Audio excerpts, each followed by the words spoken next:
Fibrosis quística. Ay de aquel niño que al ser besado en la frente sabe salado.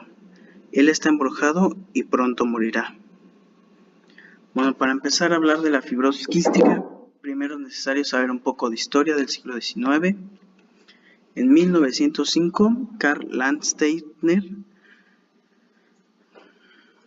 hizo la relación entre el meconio y la fibrosis pancreática.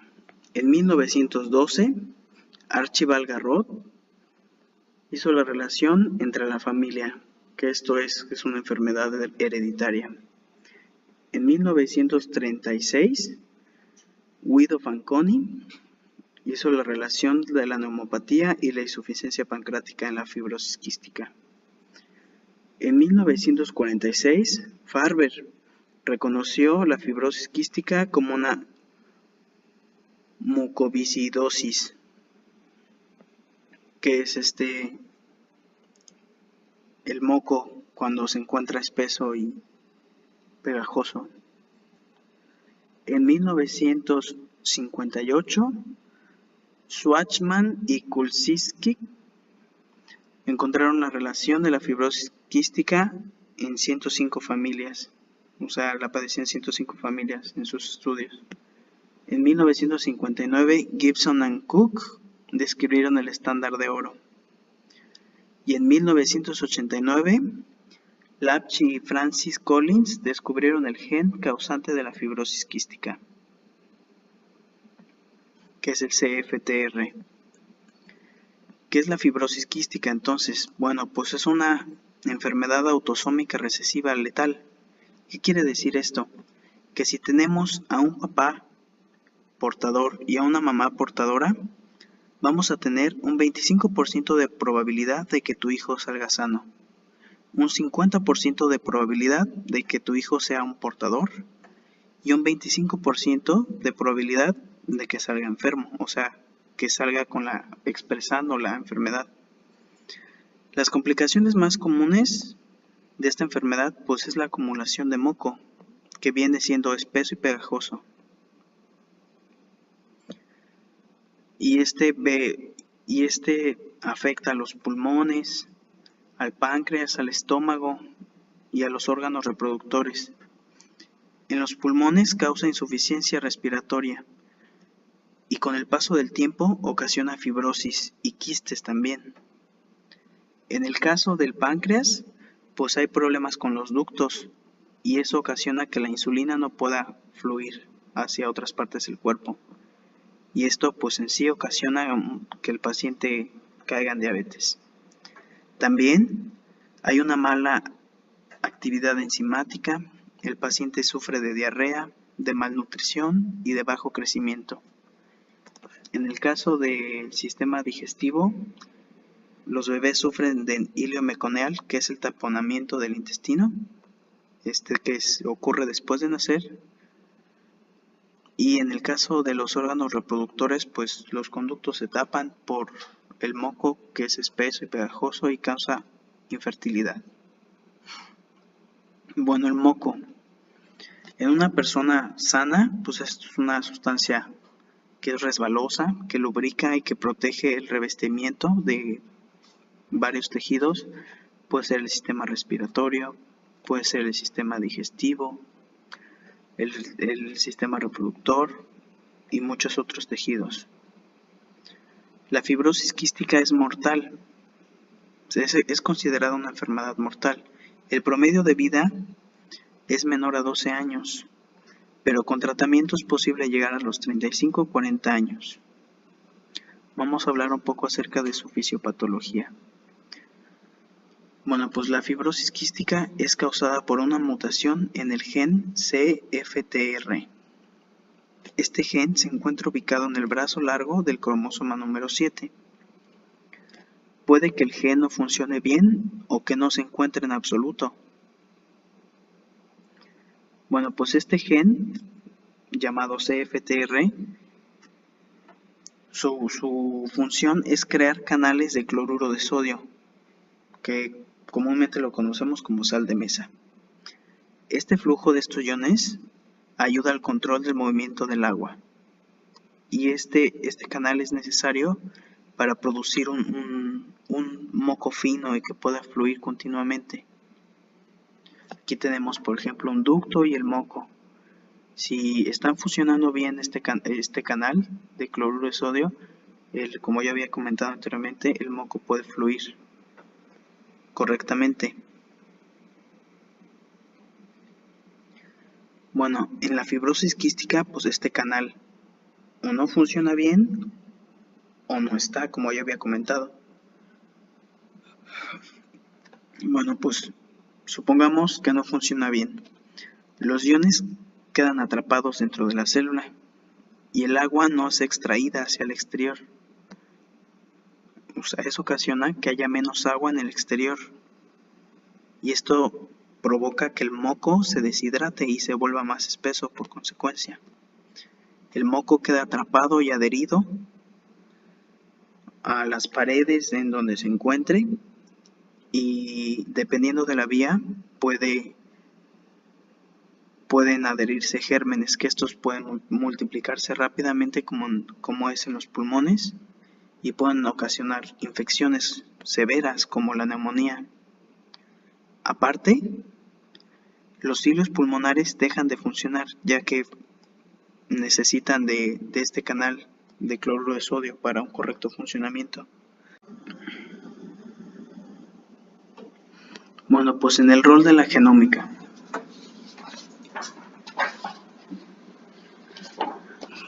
Saber cómo se encuentra conformada la proteína ha ayudado a muchos científicos a crear nuevos tratamientos, con el objetivo de restaurar la función de la proteína, o sea, repararla. Se sabe que el gen CFTR está compuesto por 1480 aminoácidos, y para entender por qué se dan estas mutaciones en este gen, es necesario entender cómo se crea una proteína normalmente.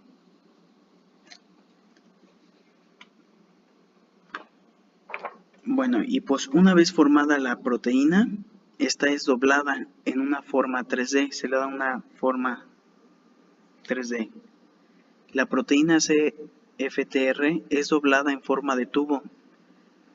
Esta atraviesa la membrana como un popote a una tapa de refresco.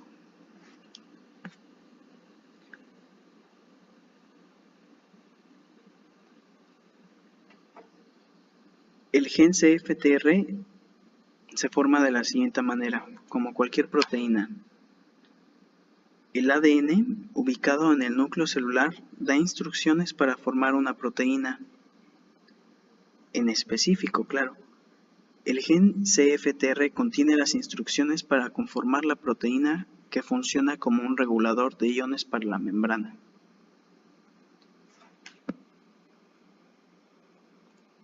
El RNA actúa como un molde para hacer la proteína.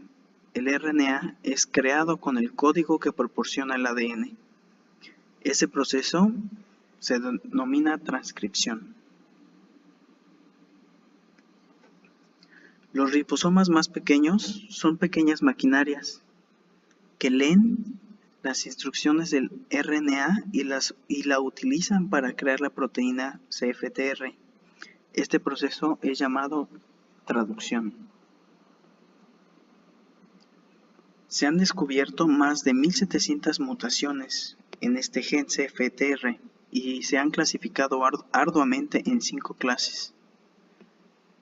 La primera clase es una mutación en el procesamiento de la proteína. Y hay 2 tipos. En la mutación sin sentido, esta ocasiona, esto pasa que la proteína no termina por un codón de finalización que es ubicado de una manera no adecuada. O sea, termina prematuramente y los codones es UGA, UAA y UAG. El segundo tipo es una mutación por corte y empalme. El corte y empalme no se aplica en la ubicación adecuada. Y los exones y los intrones no se cortan de manera adecuada, ocasionando una proteína aberrante.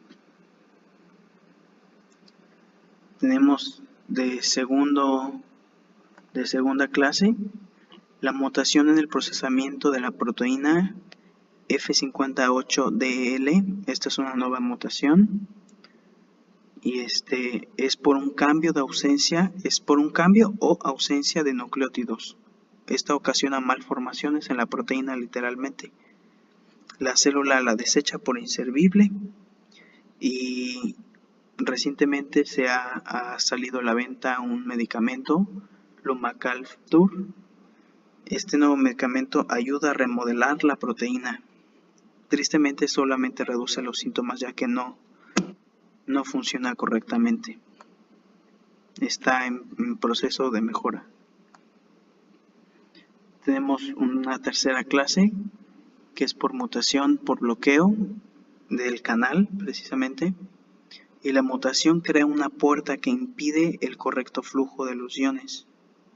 También ha salido otro medicamento que es nuevo, es Ivacaftor, y este medicamento abre ligeramente las puertas. También tristemente solamente reduce un poco los síntomas.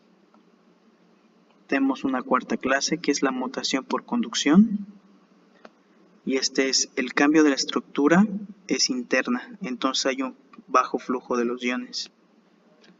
La aberración se encuentra internamente y el canal pues no permite el flujo correcto. Y una quinta clase es la mutación por proteínas insuficientes. Meramente es el escaso número de las proteínas por diferentes mutaciones que pueden ser todas las anteriores.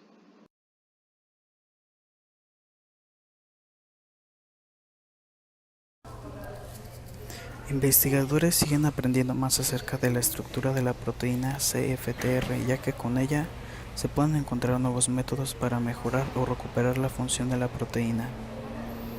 No fue hasta principios del 2017 que se tomaron las fotos en alta resolución de su estructura.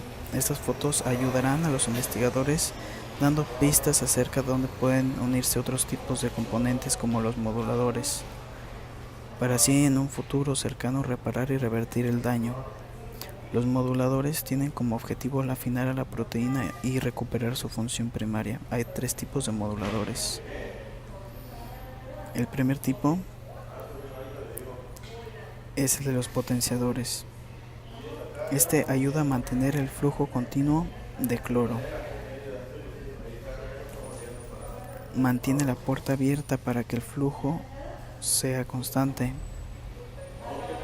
o mantiene el canal abierto en dado caso. El segundo tipo de correctores será mejorar la estructura funcional. Puede que haya alteraciones por mutaciones y quede la estructura interna o externa modificada, pues estos correctores ayudan en eso. Y el tercero son los amplificadores, que incrementan el número de los canales que se encuentran en la célula o que la célula genera. Para poder entender cómo las mutaciones de este gen CFTR, que es causante de la fibrosis quística, resultan en doblamientos anormales o disfuncionales, es importante para el desarrollo de nuevas terapias.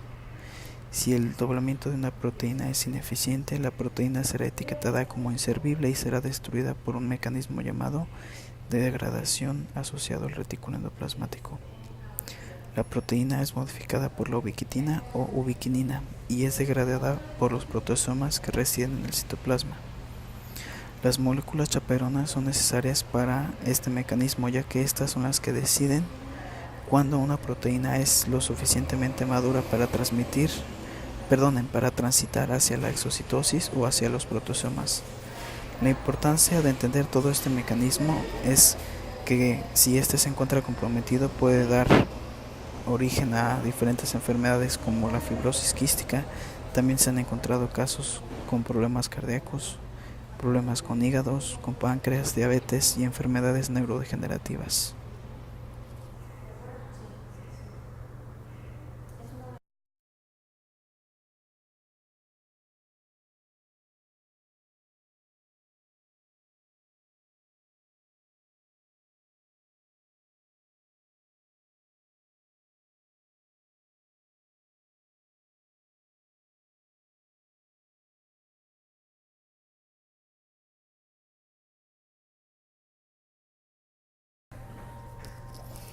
Números importantes acerca de las personas que padecen de la fibrosis quística. En Estados Unidos, 1 de cada 2.000 o 2.500 personas padecen de esta enfermedad. En Europa Central, 1 de cada 2.000 o 2.600 personas padecen de esta enfermedad. En el caso de los hispanos, viene siendo 1 de cada 9.000. Y en el caso de Yucatán, va a ser 1 de cada 15.000. El dato de Yucatán fue tomado en el 2015. Bueno, por otro lado, en México es triste la situación, ya que antes de septiembre del 2016 no había ninguna política pública para un diagnóstico oportuno de esta enfermedad, hasta que se estableció dentro de los parámetros del tamiz neonatal. Es triste ya que se han reportado casos de niños que fueron diagnosticados con neumonía, asma, bronquitis y entre otras enfermedades respiratorias, y ya que fallecen,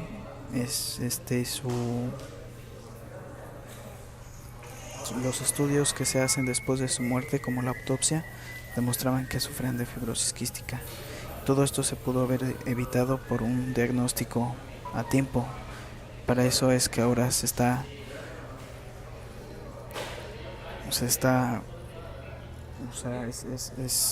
lo que se hace primero en el tamiz neonatal, es el descarte de las enfermedades.